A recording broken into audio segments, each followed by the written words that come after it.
प्रिय विद्यार्थियों, स्वागत है आपका फिर से हमारे यूट्यूब चैनल पर। विद्यार्थियों, ये हिंदी भाषा शिक्षण की हमारी तीसरी क्लास है। दूसरी क्लास हम पहले दे चुके हैं और जो हमें पढ़ा रहे हैं ये एमपीटेड वर्ग 3 2024 पात्रता जो परीक्षा हुई थी उसके पुराने प्रश्न पत्र हैं। इनको आपको करना भी चाहिए क्योंकि ये बहुत महत्वपूर्ण है। इन्हीं में से ही सब कुछ आता है, वो कुछ करने की ज़रूरत नहीं है, बस इनको कर लीजिएगा तो आपके जो शिक्षण विधियों के जो क्वेश्चन है वो पूरे सही हो जाएंगे। और इसमें क्या करा था उन्होंने, पिछली बार के 2-3 क्वेश्चन उन्होंने व्याकरण के दिए थे, तो व्याकरण को भी थोड़ा-सा आपको देखना है। जैसे कि यही क्वेश्चन आपका व्याकरण का है, तो पहला क्वेश्चन है आपका, निम्नलिखित में से शुद्ध वाक्य नहीं है। तो यहाँ पर उन्होंने एक को सही माना है कि वे गीत की 2 लड़ियाँ गाती हैं। दूसरा क्वेश्चन है कि ता, था, दा, धा ना है, तो यहाँ पर उन्होंने सी को सही माना है स्पर्श व्यंजन। क्योंकि ये जो प्रश्न पत्र है ये पूरा आपका आंसर की के साथ है, ठीक है ना? तो उन्होंने आंसर की दे रखी है, पूरा उसी के साथ है ये। तो अगला क्वेश्चन है आपका, अब ये व्याकरण को, ये आपका सॉरी शिक्षण विधि का क्वेश्चन है कि संरचनात्मक पद्धति में कौन से कार्य को भाषा शिक्षण का आधार बनाया जाना चाहिए। तो इन्होंने यहाँ पर माना है बी को, मौखिक। किसको? मौखिक को। अगला क्वेश्चन है कि कहानी पढ़ाने के बाद कक्षा में कौन सी गतिविधि सबसे कम प्रभावी है। तो सबसे कम प्रभावी कौन सी होगी? कहानी को दोहराना, कहानी को दोहराना। तो यहाँ पर डी इन्होंने सही माना है। अगला क्वेश्चन है, निम्न में से व्याकरण शिक्षण की मुख्य विधि कौन सी है। अब व्याकरण शिक्षण की मुख्य विधि कौन सी है? तो आगमन निगमन विधि सबसे महत्वपूर्ण विधि है। किसकी? व्याकरण शिक्षण की। तो एक को यहाँ पर सही माना है। अगला क्वेश्चन है कि निम्न में से बालक को किस सोपान से पता चलता है कि उसे क्या पढ़ना है। तो किससे चलता है? वो चलता है प्रस्तावना से। तो इन्होंने यहाँ पर एक को सही माना, बिल्कुल सही है।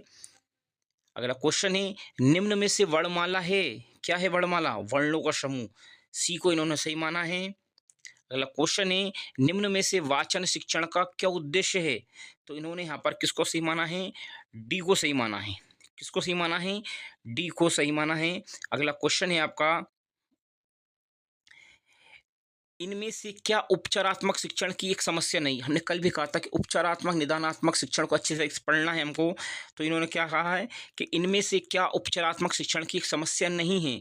तो संजय का पाठ्य पुस्तक को प्रवाहपूर्ण तरीके से पढ़ना ये उपचारात्मक शिक्षण की समस्या नहीं है, क्योंकि वो तरीके से पढ़ रहा है, इसको कोई समस्या नहीं आ रही। अगला क्वेश्चन है, एक शिक्षक को भाषा पढ़ाते समय निम्न में से किस माध्यम का प्रयोग सर्वप्रथम करना चाहिए। क्या बोल रहे हैं कि एक शिक्षक को भाषा पढ़ाते समय निम्न में से किस माध्यम का प्रयोग सर्वप्रथम करना चाहिए। तो यहाँ पर उन्होंने सी को सही माना है, सामान्य बोलचाल को। क्योंकि जो अभी हमारी नई शिक्षा नीति आई है 2020 में, ये कहा गया है कि बच्चों को खेल खेल में बोलचाल की भाषा में पढ़ाएंगे, ठीक है ना? तो सामान्य बोलचाल।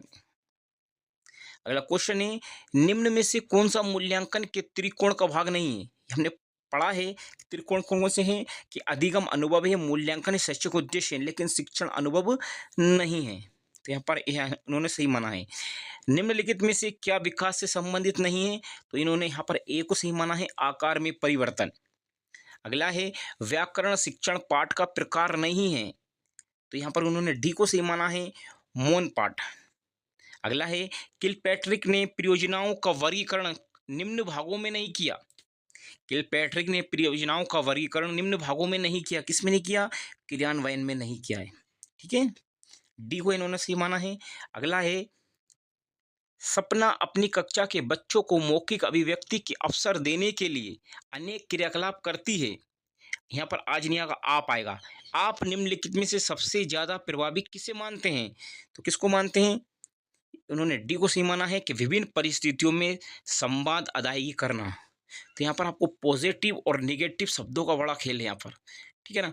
तो पॉजिटिव और निगेटिव शब्द आपको देखना है और उसी के आधार पर हमको शिक्षण विधियाँ करना है। तो ये कुछ क्वेश्चन थे, 15 बहुत महत्वपूर्ण क्वेश्चन थे, ठीक है, इनको देख लीजिएगा। धन्यवाद।